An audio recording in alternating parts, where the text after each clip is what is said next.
Okay, the sounds of Tim Wilson and the Hills of Harmony. He rescues me. Sound like this here on a Saturday morning when our time stands as 8:30. We'll switch over to Studio B. And say good morning to you, Brother Michael, Sports Talking Jenkins. Wow. A little bit down. Yeah. Good morning, everyone. Welcome to PD Sports Wrap today. I almost overslept today. Turned over about, what time was that?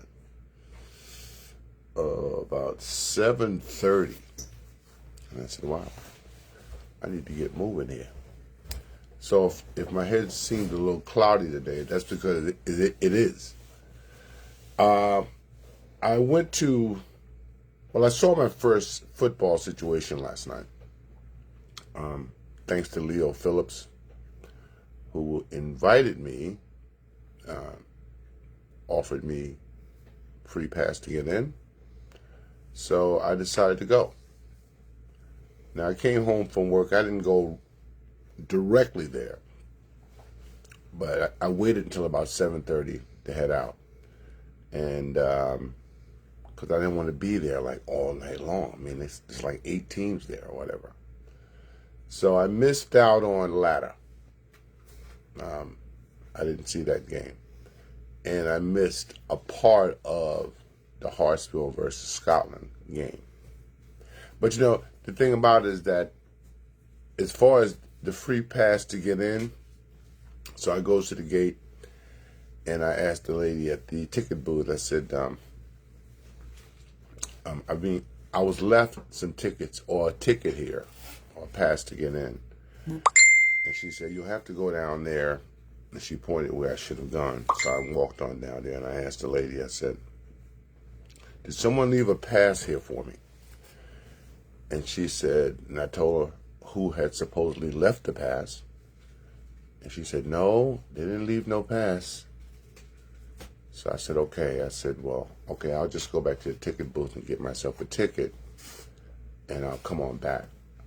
So she said, okay. So I started back that way, and immediately before I took the second step, she said, sir, could you come here for a minute, please? So I came back over. She said, I'm not going to make you go all the way back down there. She said, just go ahead and I'll get Leo later. So, Leo, that lady's going to be talking to you. But I really appreciate, your invite and look forward to your next invite. But, so Hartsville in Scotland, I didn't see much of.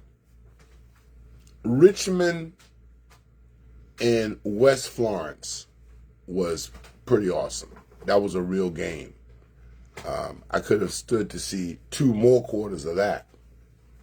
Richmond Senior High School out of Rockingham, and they are really good. I'm talking like they're one of the best teams in the state of North Carolina, and it's obvious why. Because they're loaded. Because they have everything they need to be a contender in a sea of contenders, which is North Carolina, because they got a ton of schools up there and a ton of good sports and football programs. So now West Florence is a team that is on the move as well. They were very good for last year. They're going to be good again this year. But they were really no match for Richmond County. And, Richmond County is a part of that whole thing up there with the Scotland County battles that they've had over the years. It's with their biggest rival. And so, now, like I said, West is talented. They got a good quarterback. They've got some good offensive pieces. And they are worthy of some of the praise that they've gotten so far. Randy Page, you know what I was thinking about? I was thinking about, I need to get Randy to call in here to tell me what's happening around the state with all the teams. Because guess who knows? Randy knows. Good morning, Ronald Jones, my cousin. How are you today? Now, looking at, so I'm starting to do this more and more with the national rankings because it's good to see where local teams fit with the national guys. So nationally, West Florence is number 2,043. They're ranked number 2,043. In the state, they are ranked 40. And in 5-4A or 5A, and that's 5A, that's Division 2. They are ranked number 24. And then there's something about a Myrtle Beach ranking. Would somebody help me out with that? I've been seeing it for years, but I kind of been ignoring it. What is the Myrtle Beach ranking? I see it's just local teams, basically. But also there last night was Darlington, and they played Dillon. And you know, Darlington doesn't look half bad, considering where they've been, you know, for quite a while, which is in the doldrums. Their fans turned out. Their fans were excited. I think their fans are hungry for a winner at Darlington because they turned out last night. And when Darlington scored that first touchdown, they went crazy. So Darlington is a school and a football program and a fan base that's hungry. They've had outstanding basketball teams over the last several years or so, but the football has suffered. And I think the fans, in fact, one of my friends, Mace, his son plays on the team, and I got to talk to him a little bit last night as he came to the game. So, but looking back at these border schools here, Scotland County and Dillon will play next week. That game will be in Dillon. They played last year, and Dillon came out a winner in that one. I don't see where Marlborough County is on Scotland's schedule. Let me see. See, they used to play on a regular basis. You know, it was called the Battle of the Border. But now it looks like the Battle of the Border is over. Now, Scotland and Richland County is a big rivalry up there. Richmond is in Rockingham, and Scotland is in Laurinburg. So in the last 3 years, Richmond has won both of the games.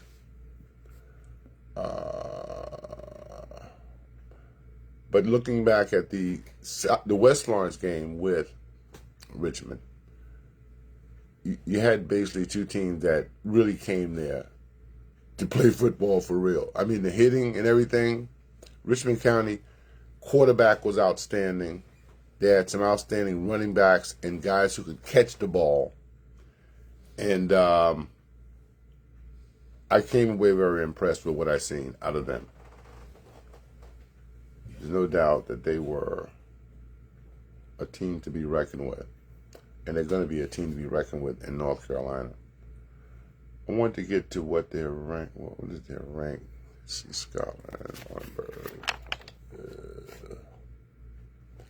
We'll move on to another big game that's going to be played next week. Is going to be West Florence to South Florence, and that's going to be a tough game for West Florence because South Florence is they're ranked number 380th in the country. Not that that matters, but they are number 5 in South Carolina, and they are number 1 in Class 4A. West Florence, as I said, 2043rd, 40th in the state, and 24th in 5A.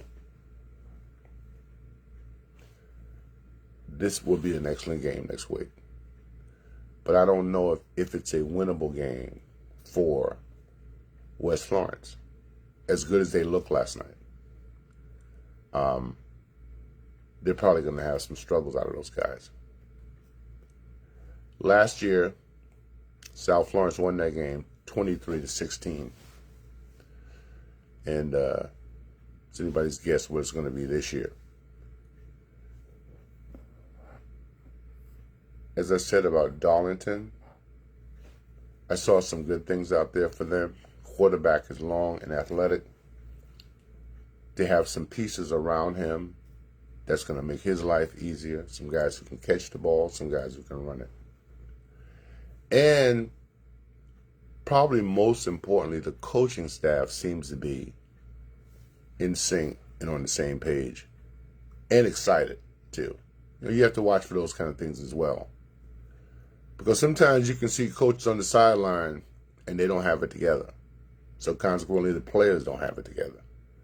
When there's chaos in the coaching staff, there's chaos with the team. But what I seen last night was a cohesion with the Darlington coaches that maybe I hadn't seen for a while. So I expect them to be fine this year. They open the season against Wilson. Wilson's not expected to be much this year. Certainly not dominant. So on the 21st, which is the Thursday, is when you locals can get a chance to see a real game. And that's going to be at Marion as they host Lakeview. I hope I got it right there. Because I know they did play in Lakeview last year. That was the first game that I seen. And it wasn't a very fun game to watch from a Marion perspective. On the 22nd, which is next Friday, Ladder plays and East Clarendon comes to town to take on the Vikings. Mullins will travel to Hemingway to take on the Hemingway Tigers. Dillon will host Scotland County. Now, when you think about Dillon being a 3A school, Dillon's got about 800 students or so. Scotland County's got 1,400 students. On the 29th, Marion will then travel to Ladder. And if I'm reading this right, Mullins will be at Lakeview. So it's like Marion County and Dillon County facing off against each other. And later on in the season, Marion will face Dillon, who looked pretty good last night as well. They started out kind of shaky. I mean, dropping the ball, bad snaps. But Dillon plays with a sense of urgency, especially when they seem to be, when they're threatened a little bit. Their fans got real quiet over there for a minute. But before too long, Dillon regained their footing, and they're gonna be Dillon. I mean, so I believe the Wildcats will do well this year. Let's see. No, next Wilson is at Conway next week. Darlington hosts in-county rival Lamar, and Loris hosts Green C. Floyd. So that's part of the schedule for next week. And let's see. But yeah, you don't know that it's football season until you actually seen some guys on the field, even if it's just a scrimmage. But the fans turned out last night pretty good. I would have to say it was successful. One thing I was curious about is that if Dillon were to score a touchdown last night, would they shoot off the fireworks? And that's the one part of Dillon football that I'm not fond of. Just not. But then that's because I'm not fond of fireworks in general. And I understand that's the way they celebrate when they score, and it's exciting and everything, but man, if you ain't ready for that, it could scare you. I'm telling you right now. Because I remember the first time I seen it, I wasn't really prepared for it. I was looking in the other direction at where the touchdown was scored, when behind me is where the fireworks come off at. And man, it was a tremendous explosion. Good morning, Miss Deanna Graves Flora. How are you today? So, it's on now. Marion, Mullins, Lakeview, Dillon, Latta, and then the Florence schools. There should be some exciting football around here this year. Now, I was thinking to myself, how much football am I going to actually see this year? How much traveling do I want to do this year? And it's not a lot. Because, I have to take into account my age now. I can't be bouncing all over the place here and there to see football games or to see basketball games. I just can't do it anymore. But I'm going to do some. I did some last year. I did some the year before. And even those years weren't as much as I had previously done. Because I used to be everywhere. But now you have to consider, being out there at night. Have to consider that maybe my driving is not as great as it once was, even though I think it is. Even though I feel in full control when I'm behind the wheel, even now. But nighttime driving is a little bit different. Being out there at night, and I thought about it when I was coming home last week, and it was after dark. That driving at night is crazy. You really can't see anything out there. You're engulfed in darkness. Things can shoot from one side or the next and you wouldn't know. So far, I've been fortunate. But a couple of months ago, my wife had been out at night, and so the next morning, she had driven my car. So the next morning, I got up and getting ready to go to work. And I realized she had hit something. Turns out it was a deer. You just don't know how you're going to react to something like that, especially at night. And I know I told you all the story many times already about Naeem McFadden and I coming from Johnsonville about 3 or 4 years ago from my Marion and Johnsonville game. And we was coming through Gresham. It was Britain's Neck. And we're talking, chatting it up, having a good time. And I looked to my left and, well, it was a bear coming over there in front of us. I almost hit it.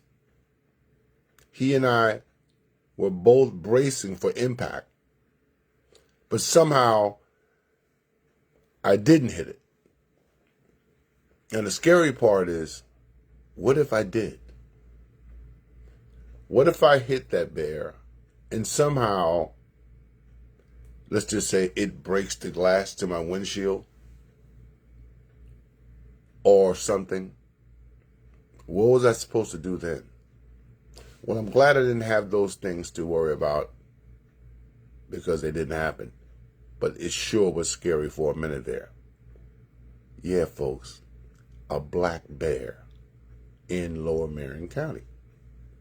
Which everyone kind of said, oh, you didn't know that? No, I didn't.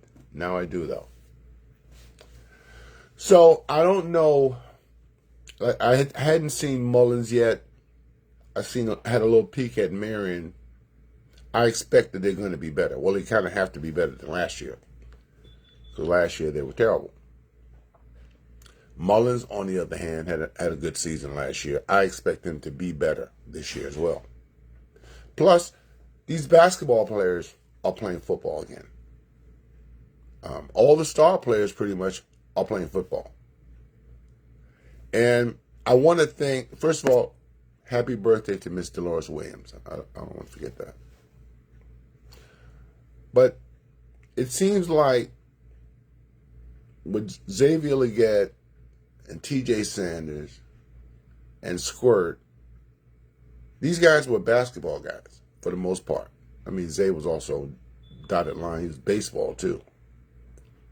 But TJ and Squirt were basketball guys until they weren't anymore. Until they decided that, hey, maybe football might be my ticket. It's looking like they were right. Because TJ is a member of the Buffalo Bills right now. Squirt is a member of Kentucky Wildcats college football team. A starter on that team. A guy who's being projected, and I have to look at some of his projections, but being projected to the next level. And then, of course, Zay, star receiver for the Carolina Panthers. And I've seen where he's been out and about in the community, you know, with kids and stuff, jerseys, and just doing things to pull the community along. And it's great because it's giving our kids now exposure to things that they previously were not. I mean, other people had pro players. We didn't really have any. We don't really have any pro players over here in Little Marion County. Turns out we got 3 right now. Turns out you got a couple more that's on the horizon.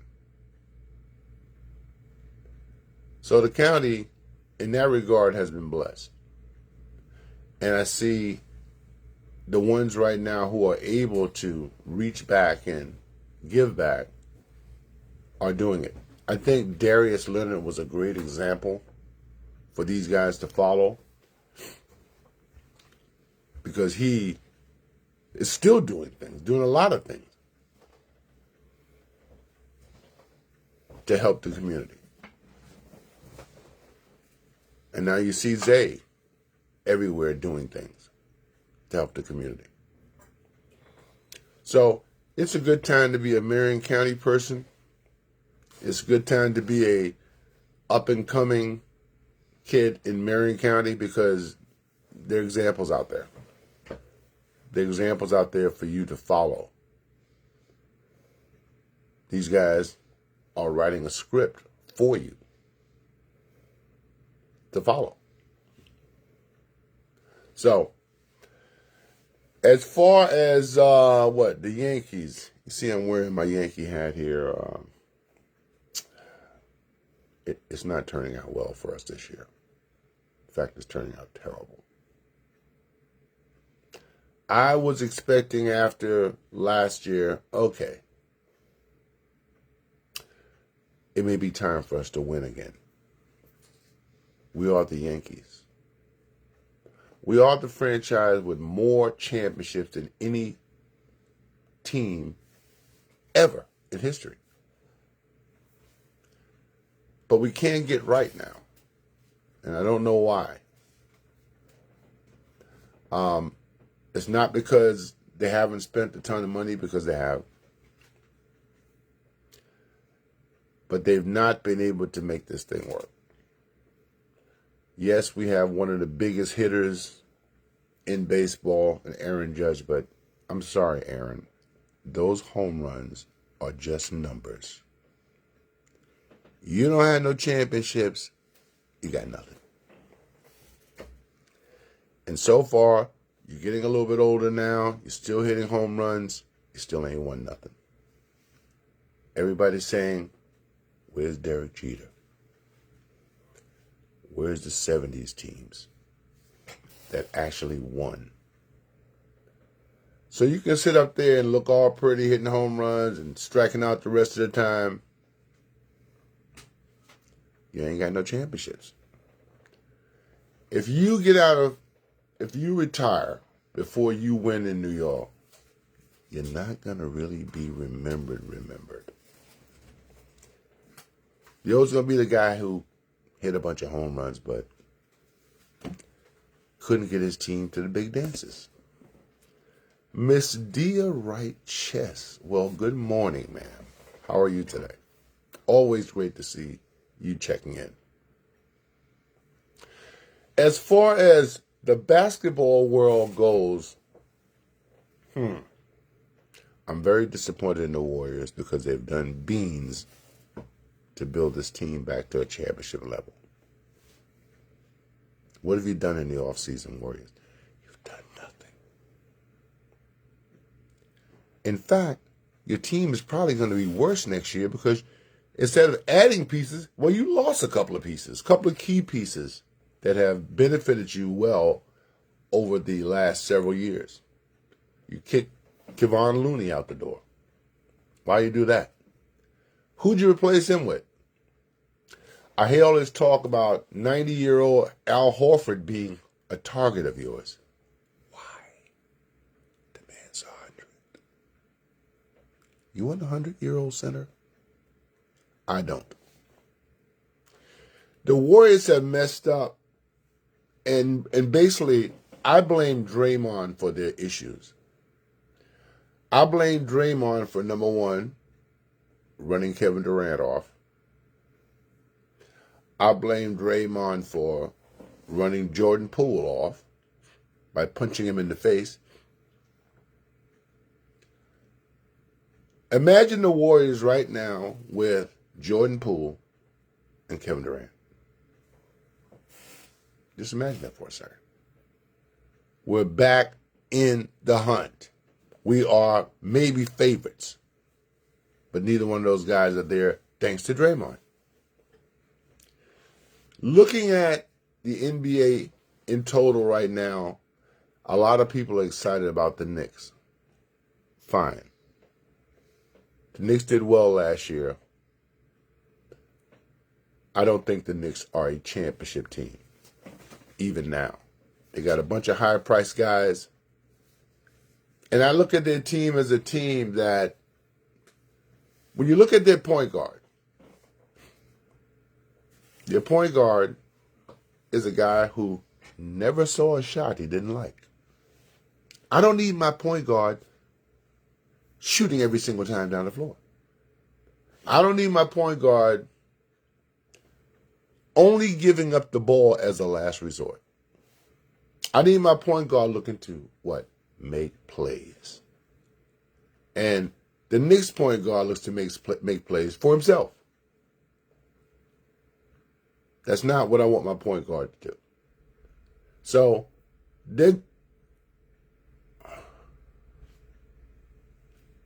I lost something.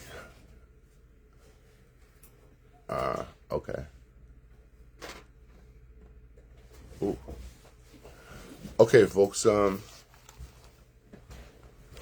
So, like I said, the Knicks now, and then you look west. Oh, I'm sorry.